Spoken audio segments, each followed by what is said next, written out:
Yo nací en una aldea de Galicia, cerca de Ferrol, en una casa vieja, en un valle hermoso, muy cerca de la mar, un día 13 de junio.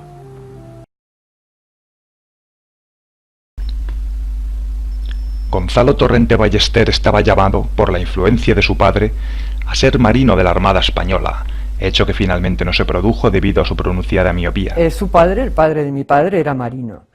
Además, vivían y nacieron en una ciudad marinera. Marinera en dos sentidos, porque también había un barrio de pescadores y todo eso.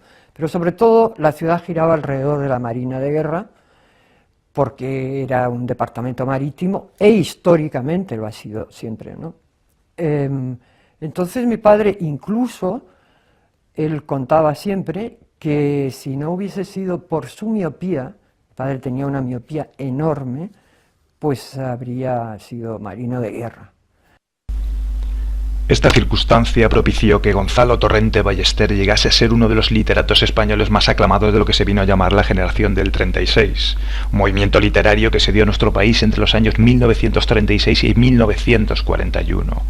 Formado por los escritores, poetas y dramaturgos de la época de la Guerra Civil Española, que padecen las duras consecuencias de la autarquía, la división entre vencedores y vencidos, la rigurosa censura y las miserias morales y materiales que imponía la situación. Por todo ello, quizás no fuera ocioso conocer la evolución de una parte de los intelectuales españoles desde sus orígenes hasta la actualidad, sin ir más allá de la mera constatación ni mucho menos pretender cuestionar una valiosa obra. Gonzalo Torrente se estrena como escritor a una edad muy temprana con los artículos que publica en el diario El Carballón, de Oviedo, a donde se había trasladado por motivos familiares, frecuentando en la capital asturiana las tertulias literarias de la ciudad. En el año 1929 se instala en Madrid, conoce a Valle Inclán y asiste a su tertulia, más como escuchante que como participante. Ese año se incorpora a la redacción del diario anarquista La Tierra, donde trabajará hasta su cierre en 1930. En 1931 vuelve a Galicia, más concretamente a Bueu, Pontevedra, donde había sido destinado su padre. Se matricula en la Facultad de Filosofía y Letras en Santiago de Compostela, donde años más tarde obtuvo una licenciatura en Historia. En 1934 se afilia al Partido Galleguista. Un año después ejerce de secretario local de este partido. En 1936, tras aprobar la oposición para profesor auxiliar de Historia Antigua en la Universidad de Santiago de Compostela, obtiene una beca para preparar la tesis doctoral en la Universidad de la Sorbona. Y es en París donde le sorprende el alzamiento militar del 18 de julio y el comienzo de la Guerra Civil.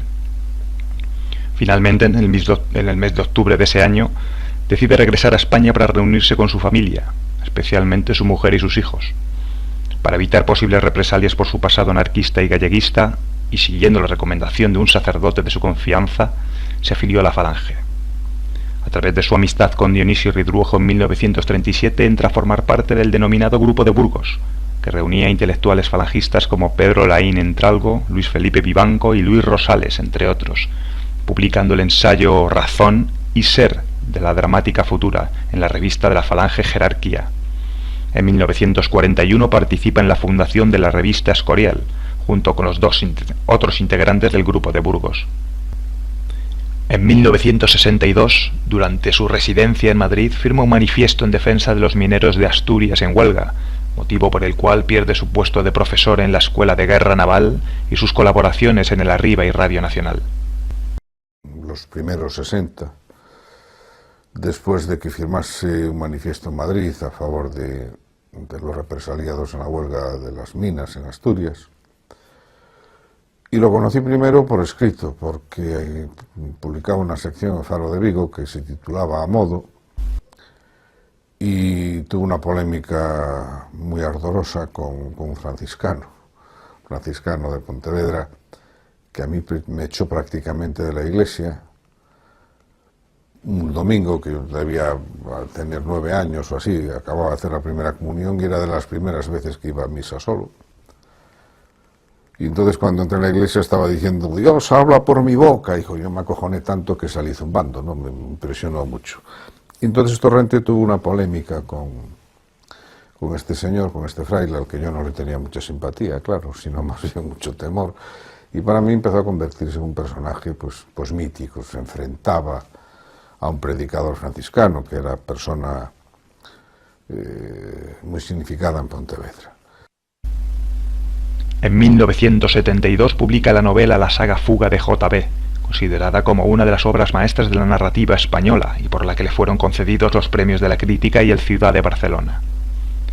Era la primera vez que Torrente Ballester, después de tantos años de actividad literaria, conseguía un cierto reconocimiento público que, sin embargo, le costaría lograr en su propia tierra. Él en gallego escribió muy poco. Lo primero que publicó en gallego fue precisamente un prólogo que le hizo a mi primer libro de narraciones. Y en aquel momento, pues Torrente, cuando venía en los veranos, no era en general, excesivamente, más que en general, en particular, excesivamente bien recibido por algunos de los escritores gallegos más significados, ¿no? Lo acusaban de cipayo, de venir aquí a nutrirse de cosas que después iba a escribir en el idioma del imperio en vez de escribirlo en gallego. En 1975 se traslada a Salamanca, donde impartirá clases en el Instituto Torres de Villarroel hasta su jubilación. Ese mismo año es elegido miembro de la Real Academia Española. En 1977 lee su discurso de ingreso y pasa a ocupar el sillón correspondiente a la letra E. Este discurso, titulado Acerca del novelista y de su arte, fue contestado por Camilo José Cela. A finales de 1992 viaja a Cuba para inaugurar la Cátedra de Cultura Gallega de la Universidad de La Habana. Durante su estancia en la isla se entrevistó con el presidente cubano Fidel Castro. En la biografía personal de Torrente se produce una fisura muy significativa que él mismo ha conseguido reinterpretar y adaptar de la manera menos dolorosa posible a su nuevo estadio vital. La introducción y la edición de 1977 de su novela Javier Mariño, la nueva edición de 1985 y los numerosos comentarios que el autor ha hecho sobre esta novela suponen la nueva mirada de Torrente, aquella que niega o oculta un pasado poco edificante llevada por el pudor de un brillante presente. Torrente Ballester falleció el 27 de enero de 1999 en su casa de Salamanca, siendo enterrado en el cementerio de su aldea natal de Serantes, acompañado de los sones del gaitero Carlos Núñez.